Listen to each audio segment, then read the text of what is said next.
이 빌립보서 성경은 사도 바울이 빌립보 교인들에게 그것도 이제 감옥 안에서 마지막 죽음을 기다리고 이제 그들을 생각하고 보낸 서신입니다.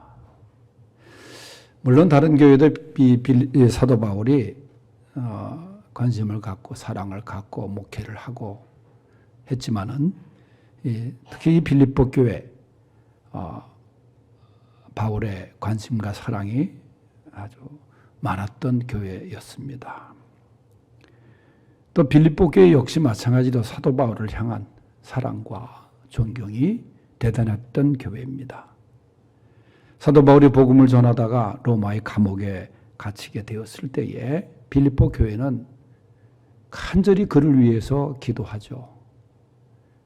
그런데 이 사도 바울이 이제 그 노 사도가 감옥에 있었을 때 누가 그 가족도 없는 사도 바울인데 그래서 빌립보 교회가 이제 모여서 우리가 한 사람을 로마의 감옥에 보내자. 그래서 바울 선생을 좀 옆에서 옥바라지를 할 수 있게 하자.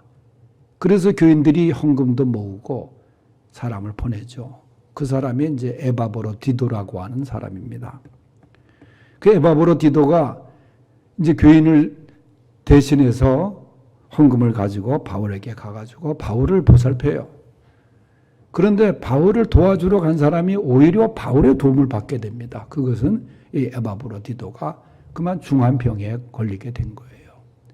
그 소식을 들은 빌립보 교회가 아니 바울 선생을 도와주라고 보냈는데 이게 도움을 오히려 받는 짐이 되고 마니까 얼마나 빌립보 교인들이 안타깝게 생각을 했는지 미안하기도 하고 그런데 바울의 기도로 또 빌립보 교인들의 기도로 이 에바브로디도가 이제 쾌유가 돼가지고 다시 바울이 이제 빌립보 교회를 보냅니다. 감사의 서신과 함께.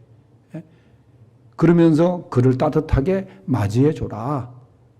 그도 뭐 일부러 그렇게 약한 상태에 온 것도 아니고 본의 아니게 병에 걸려서 고생을 했는데 따뜻한 사랑으로 맞이해 달라. 그러면서 이제 에바브로디도 편에 편지를 보내죠. 그런 관계입니다.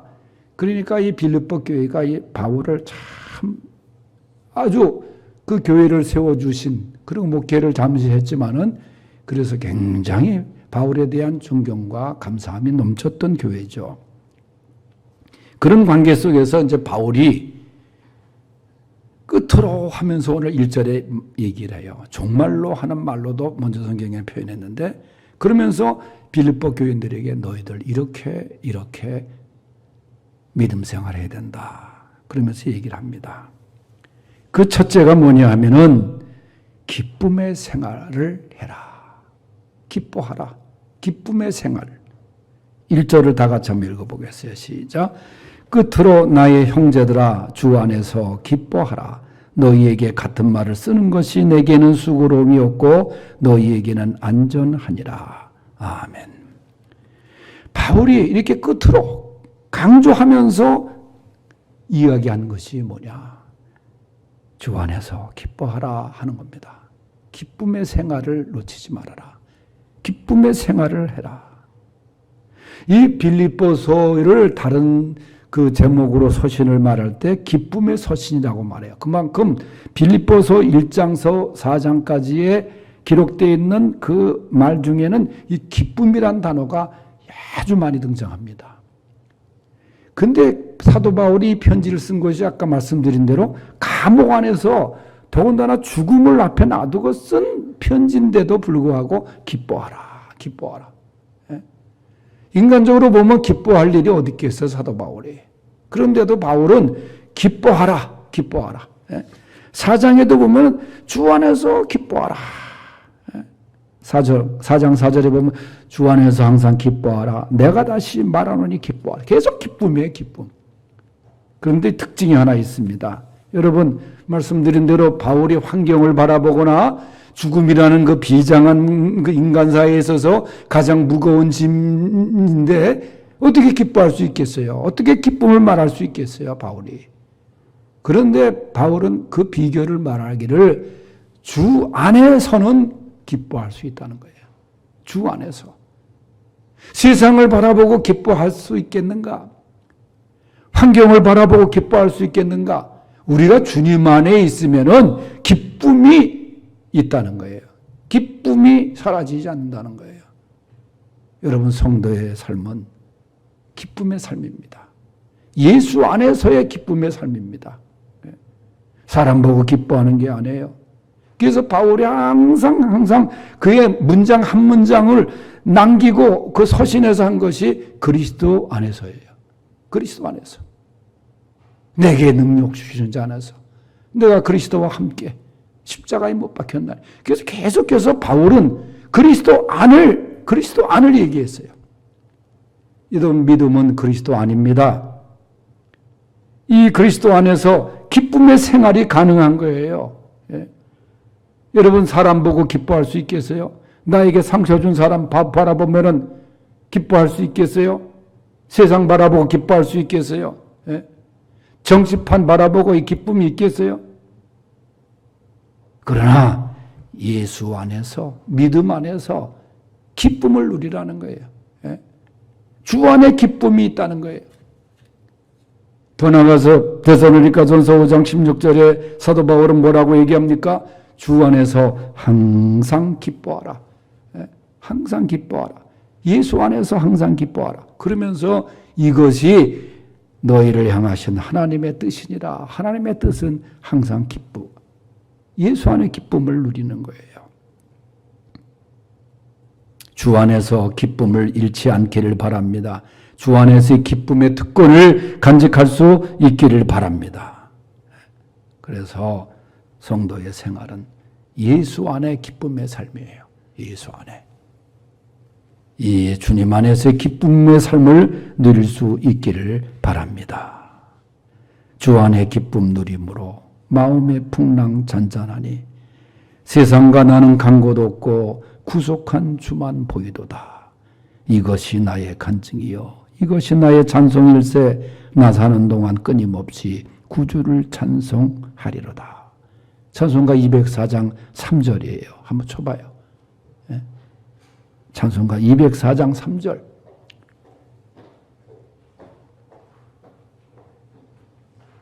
찬송가 204장 3절.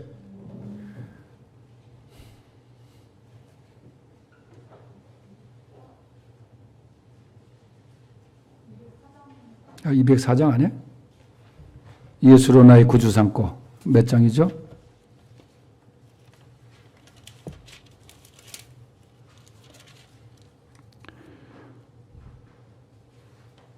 (288장) 288장.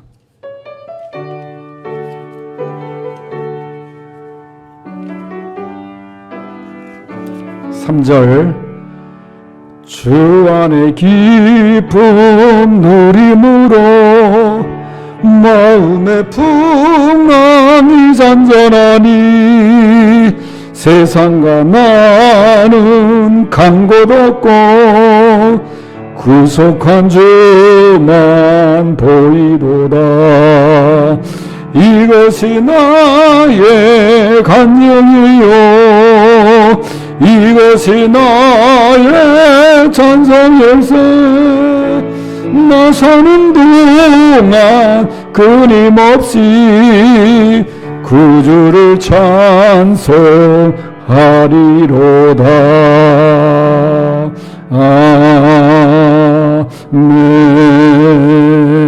아멘. 주 안에서 기쁨을 누리는 성도들 되시기를 바랍니다. 두 번째 성도의 생활은 삼가하는 생활입니다. 2절 말씀 우리 다 같이 읽겠습니다. 2절 말씀 시작. 개들을 삼가고 행악하는 자들을 삼가고 몸을 상해하는 일을 삼가라. 아멘. 얼마 전에 보니까 그 신문을 보니까 어느 아파트에서 승강기 안에 사람은 3사람이 탔는데 강아지가 8마리가 탔대요. 아마 2-3마리씩 키우는지. 그래서 정말 개판이다. 근데 그런 그 제목에 뭐 재밌으라고 쓴 건지 하여튼 어쨌든 그 기사가 실려서 내가 읽은 적이 있어요. 요즘은 그 개를 키우는 사람들이 많아요. 뭐 그게 반려견이라고 해가지고 참 가족처럼 그렇게 키우기도 하고, 그리고 또 개가 죽으면 그렇게 슬퍼하고 그러죠. 그런데도 개를 버리는 사람도 또 많아요. 유기견 센터에 오는 개들은 그 주인이 개를 키우다 버린 그 개들도 많이 들어온다 그래요. 참 안타까운 건 휴가 갔다 개를 창문 열고 버리면 그 개가 그 지역을 떠나지 않고 계속 비가 오나 눈이 오나 주인을 기다리는 그 개의 또 모습도 방영하는 걸 보면은 참 그렇게 주인을 기다리는데 주인은 매정하게 그 개를 또 버리고 간 주인이 있단 말이에요. 제가 뭐 이 개를 키우는 사람에 대해서 뭐라는 건 아니고 그만큼 개와 지금 우리의 그 인간과 아주 친숙한, 그래서 우리나라가 이 정말 개들이 많아요. 그런데 그 승강기 안에 사람 몇 명인데 8마리의 개가 탔다고 하는 거는 그건 좀 운동도 시키려면 좀 계단을 이용을 하지. 어쨌든 간에 그만큼 개들이 많다는 거예요. 근데 제가 그런 애완견 개를 얘기하는 것이 아니라 여기서 말하는 개는 유대나라 그 시절에 개에 대한 개념을 우리가 알아야 되는 겁니다. 이 개는 그 성서에 나올 때 그냥 들개들을 주로 말하는 겁니다. 들개들. 그래서 들개들이 그 쓰레기를 뒤지는, 그래서 지저분한 그런 동물로 그렇게 그려져 있어요.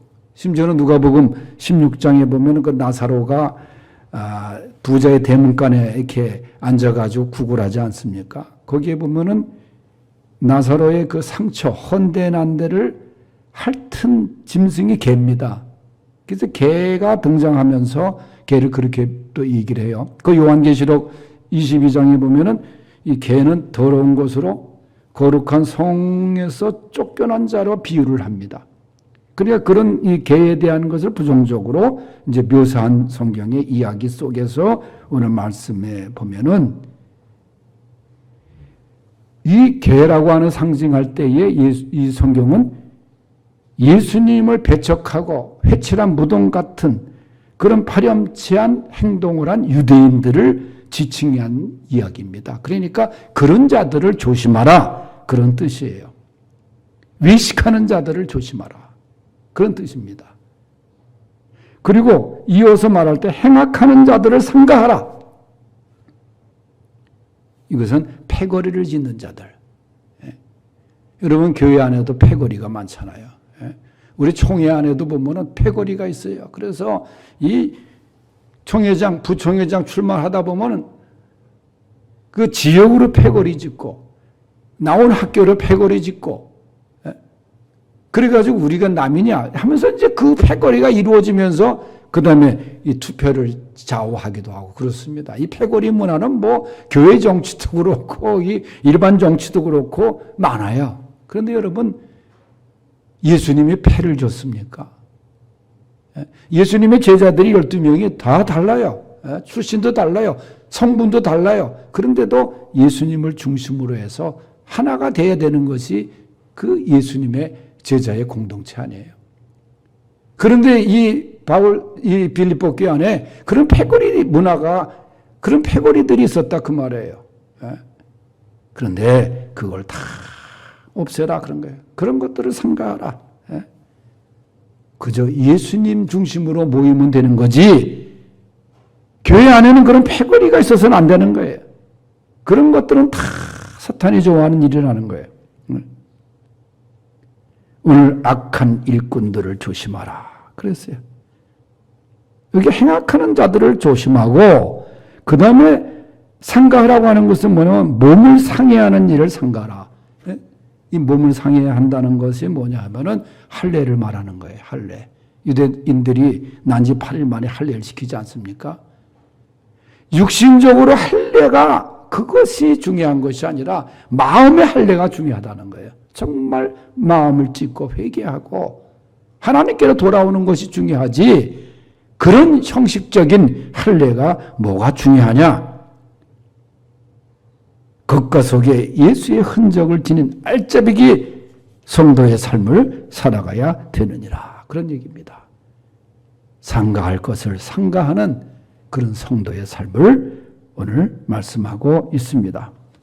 세 번째 성도의 생활은 봉사의 생활입니다. 봉사의 생활. 3절 다 같이 읽어보겠어요. 시작.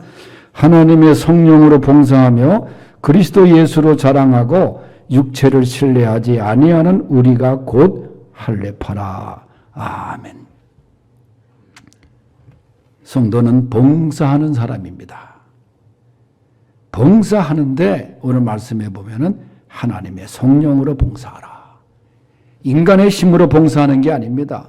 성령의 힘으로, 성령의 역사로, 성령의 은혜로 봉사하라는 거예요. 제가 총회 말씀을 드렸습니다만 총회가 열리게 되면은 뭐 옛날엔 코로나 이전에는 뭐 거의 한 주간 동안 총회가 아침서부터 밤늦게까지 회의가 진행됐는데 이번에도 가보니까 얼마나 철저하게 준비를 했고 그 다음에 이제 그 곳곳 출입구마다 그 봉사자들이 그 교회 교인들이 다 성장 얼마나 봉사하는 일에 열심인지 뭐 직장이 없는 분들인지 아니 하여간 뭐 우리 여자 집사님 권사님들도 계시고 남자분도 많이 계시지만 하여간 다 나와가지고 봉사하는데 얼마나 친절하게 그 총회를 위해서 섬기는지 몰라요. 주차장은 주차장대로 입구는 입구대로 말이죠. 아주 완벽하게 그게 이루어지는데 여러분 그게 얼마나 그 세상적으로 보면 그 돈 안 받고 그렇게 봉사한다는 게 그게 쉬운 일입니까? 그런데도 미소 띄우면서 인사를 그렇게 공손하게 하고 안내를 하고 말이죠. 그러니까 믿음 안에서 하나님 앞에 봉사하는 거예요. 우리가 봉사하는 게 내 힘으로 하고 사람 보고 하다 보면 그건 지치게 돼 있어요. 실망하게 돼 있어요. 그런데 오늘 말씀에 보면 성령으로 봉사하면은 그 봉사를 통해서 하나님이 영광 받으시는 거예요. 그 봉사를 통해서 우리가 축복을 받는 거예요. 그래서 봉사는 절대 내 힘으로 해서는 안 돼요. 성령의 힘으로 봉사하라. 그리고 여기 말씀할 때 뭐라 그래요? 그리스도 예수로 자랑해라. 예수님을 자랑하라는 거예요. 여러분 사도 바울이 얼마나 자랑거리가 많은 사람입니까? 학문적으로도 가문적으로도 종교적으로도 말이죠. 그는 베냐민 지파로서 종교 율법에 정말 완벽한 정도로 지켰다고 했죠. 그 다음에 가말리엘 유명한 그 스승 밑에서 배웠죠. 공부도 많이 한 사람 아니에요? 그 다음에 그 당시에 속국이면서도 로마의 시민권을 취득한 사람이죠. 그 자랑거리가 많은 사람인데 예수 믿은 다음에 뭐라 그래요? 다 모든 것을 배설물처럼 버리고 나는 예수님의 십자가 외엔 자랑하지 않노라. 그렇게 얘기해요. 예수님을 자랑하는 거예요. 예수님을 자랑하면은 우리가 높아지게 돼 있는 거예요. 예수님을 자랑하면 우리가 주님 앞에 귀히 쓰임 받는 거예요. 그래서 오늘 말씀에 보면 예수님을 자랑하라. 그 다음에 육체를 신뢰하지 아니하는 우리가 되라. 그것이 곧 할례당이라 그랬어요.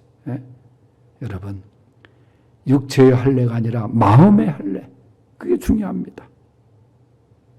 그래서 오늘 사도 바울이 말한 성도의 생활. 말씀 속에 보면은 성도는 상가하면서 그 다음에 오늘 말씀에 있는 것처럼 성령으로 봉사하며 성령으로 봉사하는 사람. 그래서 오늘 사도 바울이 우리에게 마지막으로 끝으로 권면과 우리에게 간청을 한 이 말씀. 주님 안에서 기뻐하라. 상가할 것을 상가하라. 성령으로 봉사하라. 이 세 가지를 기억하며 나갈 수 있기를 바랍니다. 기도하겠습니다. 하나님 아버지, 성도의 생활 바로 주님 안에서 기쁨의 생활입니다. 기쁨을 빼앗기지 않게 하시고 소멸시키지 않게 하시고 주 안에 기쁨을 누리는 성도들 되게 하여 주시옵소서. 그리고 상가할 것을 상가하는, 외식적인 것 상가하고 마음의 할례 우리가 행하며 살아가게 하여 주시옵시고 성령으로 봉사하며 사는 우리 성도들 되게 하여 주시옵소서. 예수님을 자랑하고 나가는 우리 성도들 되게 하여 주시옵소서. 예수님의 이름으로 기도하옵나이다. 아멘.